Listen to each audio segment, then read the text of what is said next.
This was a long process, and I really learned you can do anything.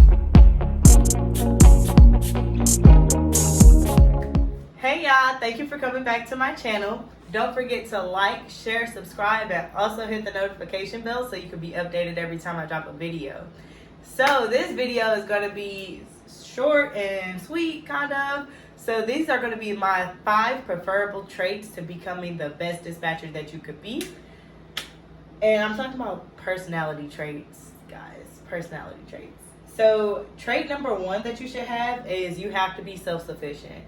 You have to be a self-starter. You have to be able to really take control of your time and manage it accordingly. Being self-sufficient has helped me get myself out of a lot of tough times when it came to dispatching, because you're able to find the answers to several questions that you need to answer, and sometimes people aren't always available to talk. So being self-sufficient and really being self-driven is number 1 for me. That's the number 1 personality trait that great dispatchers have. Number 2 is organization. You have to be an organized individual. You have to remember, when you are dealing with even one carrier with one truck, you are dealing with so much paperwork. From the very beginning of your relationship with that carrier, there's nothing but paperwork. So you need to be able to keep everything organized and neat. I also suggest that you use the online filing systems. My personal favorite is Google Drive, because you can create files for each different carrier, and you're able to keep up with their BOLs, their rate confirmation, all the information that they send you in the carrier setup. You'll have everything in one area, so you don't have to really worry about looking for anything, because it's right there. It makes your life a whole lot easier.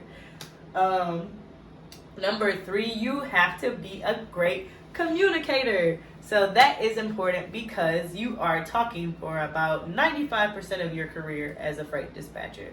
You're talking to brokers, you're talking to different carriers, you're answering questions nonstop. So you need to have great communication skills via the phone and email. Make sure you know proper email etiquette. And also, just as a slight reminder, when you're talking to brokers, don't just instantly, hey, do you still have the load going from such and such to, do you still have the load going from Houston, Texas to St. Louis, Missouri? Shout out to St. Louis. I love back home. But anyway, they're going to answer that question, but you can build a better relationship if you have good communication skills. So instead of saying that, say, hey, good morning, how are you this morning? Something just that simple can change the whole dynamic of you working with that one broker. So keep that in mind. Always build great relationships, and you need to have great communication skills for that. And when you are sending emails, make sure that you completely have proper email etiquette. Start off with hello and go from there, and always end it with a salutation as well. So practice good communication skills always, even in person. Make sure that you're presentable. If you're not presentable and easy to talk to, people aren't going to come talk to you, and I'm not going to take you as serious. So just make sure when you step into this role, make sure you're good in any setting when it comes to communicating. Number 4 kind of touches back on what I was just talking about with great communication, but you have to be really good at networking. So a majority of your carriers are going to come from Facebook groups, in-person recruiting.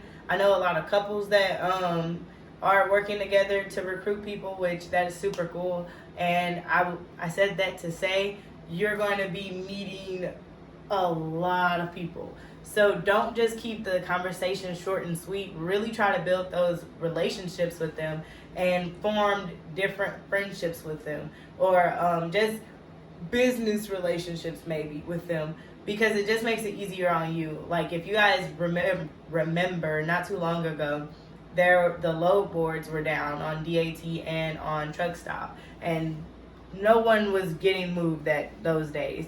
But for those of us who had personal broker relationships, we were able to get loads from going short distances for like $5 to $7 a mile just because they couldn't get it moved for cheaper because the load board was down. So that is why building relationships is important, because even without the load board, I was able to keep my guys rolling. So that separated me from every other dispatcher that they could have ever possibly worked with, you know?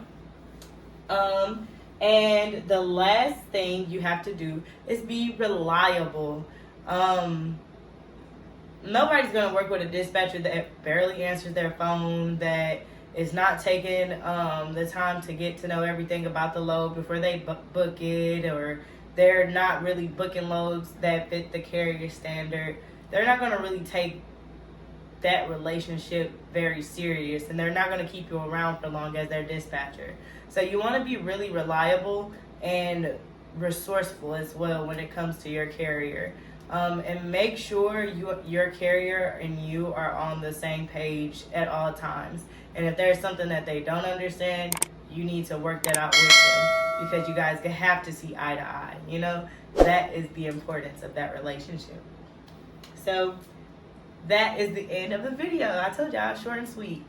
Those are the 5 personality traits that I feel like separate good dispatchers from great dispatchers. Hope that was able to help you guys out. Don't forget to like, share, subscribe, and also hit the notification bell to stay updated. See you soon.